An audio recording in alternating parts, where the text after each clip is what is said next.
गौरी पुत्र गणेश भगवान की जय। जय श्री कृष्णा, राधे राधे। नमस्कार दोस्तों, आपके अपने YouTube चैनल एक्सप्लोरिंग देवस्थानम में आपका स्वागत है। त्रयोदशी तिथि में सायंकाल को प्रदोष काल कहा जाता है। प्रदोष व्रत को मंगलकारी एवं शिव की कृपा दिलाने वाला माना गया है। गुरु प्रदोष त्रयोदशी व्रत करने वाले को 100 गाय दान करने का फल प्राप्त होता है तथा यह सभी प्रकार के कष्ट और पापों को नष्ट करता है। इस व्रत की कथा श्रवण करने से यानी सुनने से ऐश्वर्य और विजय का शुभ वरदान मिलता है। तो आइए जानते हैं गुरु प्रदोष व्रत की कथा। इस व्रत कथा के अनुसार एक बार इंद्र और वृत्तासुर की सेना में घनघोर युद्ध हुआ। देवताओं ने दैत्य सेना को पराजित कर नष्ट भ्रष्ट कर डाला। यह देख वृत्तासुर अत्यंत क्रोधित हो स्वयं युद्ध को उद्यत हुआ। आसुरी माया से उसने विकराल रूप धारण कर लिया। सभी देवता भयभीत हो गुरुदेव बृहस्पति देव की शरण में पहुंचे। बृहस्पति महाराज बोले, पहले मैं तुम्हें वृत्तासुर का वास्तविक परिचय दे दूं। वृत्तासुर बड़ा तपस्वी और कर्मनिष्ठ है। उसने गंधमादन पर्वत पर घोर तपस्या कर शिवजी को प्रसन्न किया। पूर्व समय में वह चित्ररथ नाम का राजा था। एक बार वह अपने विमान से कैलाश पर्वत चला गया।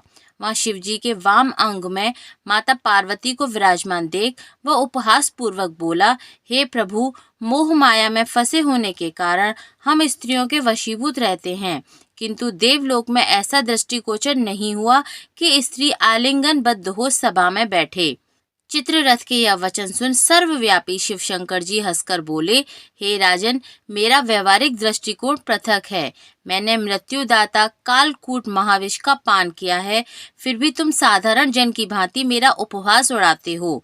माता पार्वती क्रोधित हो चित्ररथ से बोली, अरे दुष्ट, तूने सर्वव्यापी माहेश्वर के साथ मेरा भी उपहास उड़ाया है। मैं तुम्हें वह शिक्षा दूंगी कि तुम ऐसे संतों के उपहास का दुस्साहस नहीं करोगे।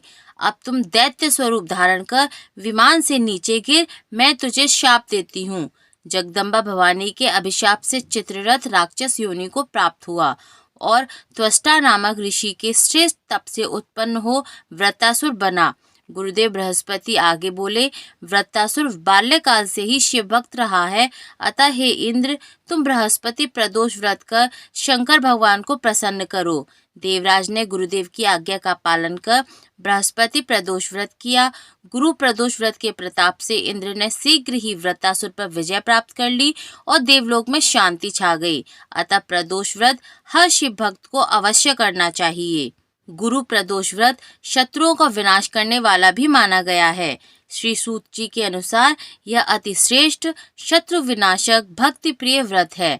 अतः प्रत्येक गुरुवार को शिव भक्तों को गुरु प्रदोष व्रत अवश्य करना चाहिए। आइए अब जानते हैं प्रदोष व्रत की प्राचीन कथा, जो प्रत्येक प्रदोष व्रत में अवश्य करनी चाहिए। प्राचीन काल में एक गरीब पुजारी हुआ करता था। उस पुजारी की मृत्यु के बाद उसकी विधवा पत्नी अपने भरण पोषण के लिए पुत्र को साथ लेकर भीख मांगती हुई शाम तक घर वापस आती थी। एक दिन उसकी मुलाकात विदर्भ देश के राजकुमार से हुई, जो कि अपने पिता की मृत्यु के बाद दर दर भटकने लगा था। उसकी यह हालत पुजारी की पत्नी से देखी नहीं गई। वह उस राजकुमार को अपने साथ लेकर अपने घर आ गई और पुत्र जैसा व्यवहार उसके साथ करने लगी। एक दिन पुजारी की पत्नी अपने साथ दोनों पुत्रों को शांडल्य ऋषि के आश्रम में ले गई। वहां उसने ऋषि से शिवजी के प्रदोष व्रत की महिमा सुनी और उनसे कथा एवं विधि सुनी तथा घर जाकर अब वह भी प्रदोष व्रत करने लगी तथा अपने दोनों बालकों को प्रदोष व्रत कराने लगी। एक बार दोनों बालक वन में घूम रहे थे। उनमें से पुजारी का बेटा तो घर लौट आया, परंतु राजकुमार वन में ही रह गया। उस राजकुमार ने गंधर्व कन्याओं को कीड़ा करते हुए देखा तो उनसे बात करने लगा। उस कन्या का नाम अंशुमति था। उस दिन वह राजकुमार घर देरी से लौटा। राजकुमार दूसरे दिन फिर से उसी जगह पहुंचा जहां अंशुमति अपने माता पिता से बात कर रही थी। तभी अंशुमति के माता पिता ने उस राजकुमार को पहचान लिया तथा उससे कहा कि आप तो विदर्भ नगर के राजकुमार हो, आपका नाम धर्मगुप्त है। अंशुमति के माता पिता को वह राजकुमार पसंद आया और उन्होंने कहा कि शिव जी की कृपा से हम अपनी पुत्री का विवाह आपसे करना चाहते हैं। क्या आप इस विवाह के लिए तैयार हैं? राजकुमार ने अपनी स्वीकृति दे दी तो उन दोनों का विवाह संपन्न हुआ। बाद में राजकुमार ने गंधर्व की विशाल सेना के साथ विदर्भ पर हमला किया और घमासान युद्ध कर विजय प्राप्त की तथा पत्नी के साथ राज्य करने लगा।